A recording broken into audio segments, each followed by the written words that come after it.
The air in the Shenandoah Valley was thick and stagnant on August 13, 1878. Andrew Campbell, a local tinsmith, wiped sweat from his brow as he walked across a limestone-pockmarked field just outside the town of Luray. Beside him was Benton Stebbins, a local entrepreneur with a hunch that the valley's sinkholes held more than just rainwater. They weren't just taking a stroll. They were hunting for a breeze. As they reached a particular depression in the earth, Campbell stopped. While the rest of the field felt like an oven, a distinct, icy draft was rising from a crevice in the rocks, the breath of the mountain itself. They began to dig, tossing aside loose stones and sticks for 4 grueling hours until a dark, narrow shaft appeared. Campbell tied a rope around his waist, lit a tallow candle, and descended into the unknown. As he touched the floor and raised his light, the flickering flame didn't hit a wall. It revealed a subterranean cathedral. Everywhere he looked, massive columns of calcite shimmered like frozen waterfalls. He had just stepped into the largest cavern system in the Eastern United States. The Secret and the Scandal. The discovery sparked a saga of Victorian-era drama.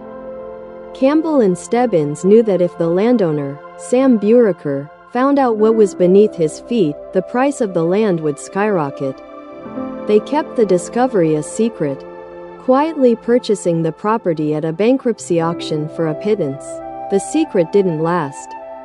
Once the Luray Cave opened to the public and became an overnight sensation, Buraker sued. The case went all the way to the Virginia Supreme Court, which eventually ruled that the purchase was fraudulent because the buyers had suppressed the truth about the cave's value. Ownership was stripped from the discoverers, beginning a long line of legal battles that eventually saw the caverns electrified in 1881, making Luray one of the first caves in the world to be lit by the glow of arc lamps. A walk through the Geology Hall of Fame. Today, as you descend into the caverns, the temperature drops to a constant 12 degrees Celsius, 54 degrees Fahrenheit. The humidity is so high that the air feels heavy, smelling of damp stone and ancient earth. The Mirror of Dream LakeOne. One of the first sights to stop your heart is Dream Lake. At first glance, it looks like a vast, deep canyon filled with thousands of jagged stalactites growing from the floor. But it's an optical illusion. The water is only about 20 inches deep and perfectly still. The canyon is actually just a flawless reflection of the ceiling in a pool so clear it seems to vanish. Titania's Veil. In the Saracen's Tent further in, you encounter Titania's Veil, a formation of pure white calcite that looks like delicate lace frozen in midair. Nearby is the Saracen's Tent, a curtain formation so thin that if you held a candle behind it, the light would shine through the stone. These were formed over millions of years, 1 drop of mineral-rich water at a time, a process so slow that a single cubic inch takes about 120 years to grow. The Great Stalacpipe Organ, the crown jewel of the caverns, isn't a rock formation at all, but a musical instrument. In 1954, a Pentagon mathematician and organist named Leland W. Sprinkle visited the cave with his son. During the tour, a guide demonstrated how certain stalactites produced a bell-like tone when tapped. Sprinkle was mesmerized. He spent the next 3 years wandering the 64-acre cave system with a small tuning fork, tapping thousands of stalactites to find those that matched the Western musical scale. He eventually selected 37 specific stalactites spread across 3.5 acres. He wired them to a central organ console using miles of cabling. When a key is pressed, a rubber-tipped mallet strikes the ancient stone.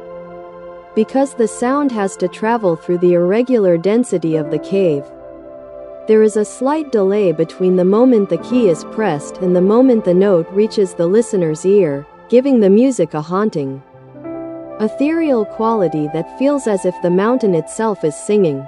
The Ghost of Skeleton Gorge.No. 12-minute journey into Luray would be complete without mentioning its most somber resident. In the early days of exploration, a set of human remains was discovered embedded in the calcite floor of what is now called Skeleton Gorge. For years, Victorian tour guides spun tales of a Native American princess or a lost explorer. In 1922, the Smithsonian Institution investigated and found that the bones belonged to a young boy who had likely fallen into a sinkhole hundreds of years ago. His body had been slowly encased in the same mineral deposits that created the stalactites, making him a permanent part of the cave's geology, while the bones were eventually removed for study. The legend of the lost child still lingers in the shadows of the gorge, where visitors claim to hear whispers that aren't quite the wind. The legacy of the deep. As you exit the caverns and climb back toward the humid Virginia air, you leave behind a world that moves at a different speed. In the time it took you to read this story, a single drop of water likely fell from the tip of a stalactite in the cathedral room, depositing a microscopic layer of calcite that won't be visible for another century. Luray Caverns remains a testament to the breath Andrew Campbell felt in 1878, a reminder that right beneath our feet, nature is still composedly building its masterpieces in the dark.